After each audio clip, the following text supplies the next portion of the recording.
Welcome to our lesson. Today we are doing English literature, and our topic today will be narratives. We are going to define narratives, and then we are going to look at the classification of narratives, and then we'll give briefly the definitions of these narratives. So to begin with, let us look at the definition. What is a narrative? A narrative is a prose account of people, events and places. And this account of people, events and places, it might be factual or fictional, meaning that some of these narratives might be true and others might be imaginative. In other ways, it might be fiction. So what comes to our mind when we hear narratives are the following terms. For example, a tale or folk tale. These two terms are used to mean the same thing as narrative or a story. So a narrative is an account of people, a story of people or events, right? So a narrative or a story. These stories that is handed over from one generation to the next generation through the word of the mouth. So remember the folk tales that our grandparents tells us during the evening, usually in rural setup, because in our towns now we have televisions, but in the rural areas, usually at night, grandmothers and grandpas will gather together and they will be telling children these narratives or stories. Now, when we come to the classification, how do you classify the narratives? Now, classification simply means or refers to how we group the oral literature material, how we organize them, how we put them together as in groups. We may talking of categories based on certain criteria, based on certain criteria or the way we look at the narratives. And to begin with, in both various books on oral literature, you will realize that the authors will label these narratives differently. Sometimes the first is using an established academic criteria. The academia, they've classified the narratives, so you can use that system. The other system that you can use to classify the narratives is according to the communities. According to which community you come from, you realize the stories are classified based on the community. So the community will clarify where the narrative will fall in one of the categories.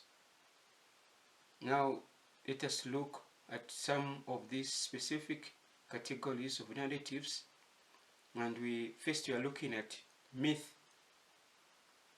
What is a myth?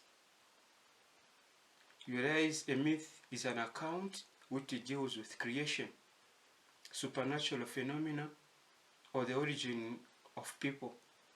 You realize in different communities there are many narratives of how they begin to exist.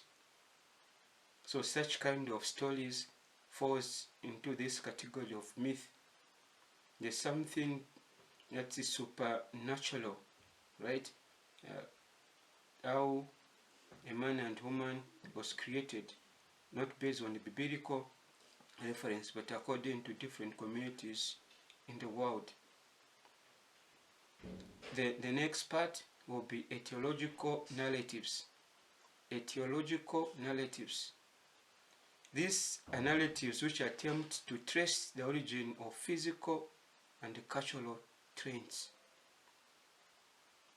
These try to explain how things, the physical things started. That is etiological. The next category is what we call legend or legends. And a legend is about a memorable historical event, and it can be about people. We realized we have so many legends in our stories in Africa. In different communities we have legends of how people maybe overcame an adversary. Probably a certain man who had powers fought for the community and won. That person is the one we are calling a legend. The next category we have Oga monsters stories.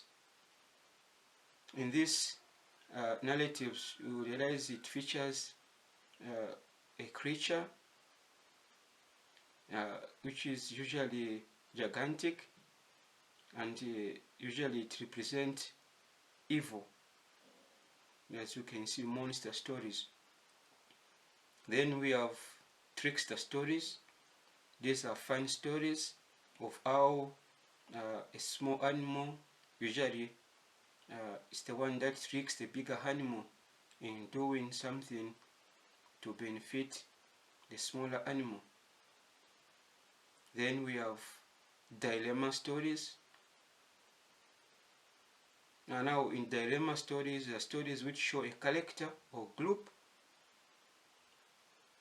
of people faced with two or more choices, usually moral nature, none of which are easy to make. So you have two options.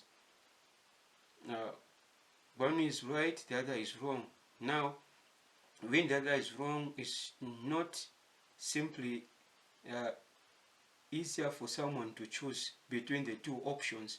They may look similar, they may look appealing, they may look like they are right.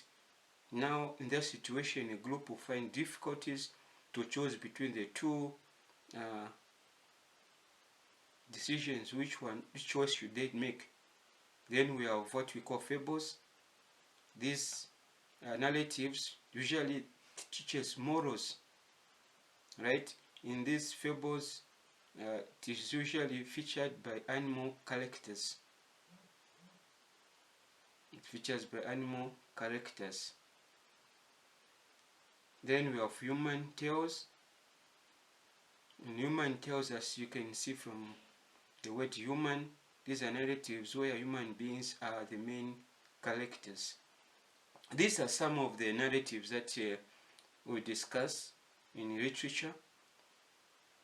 If you feel I've left something, you can ask the question below the comment. Let me hear what you think, and you can begin to see how the narratives are classified.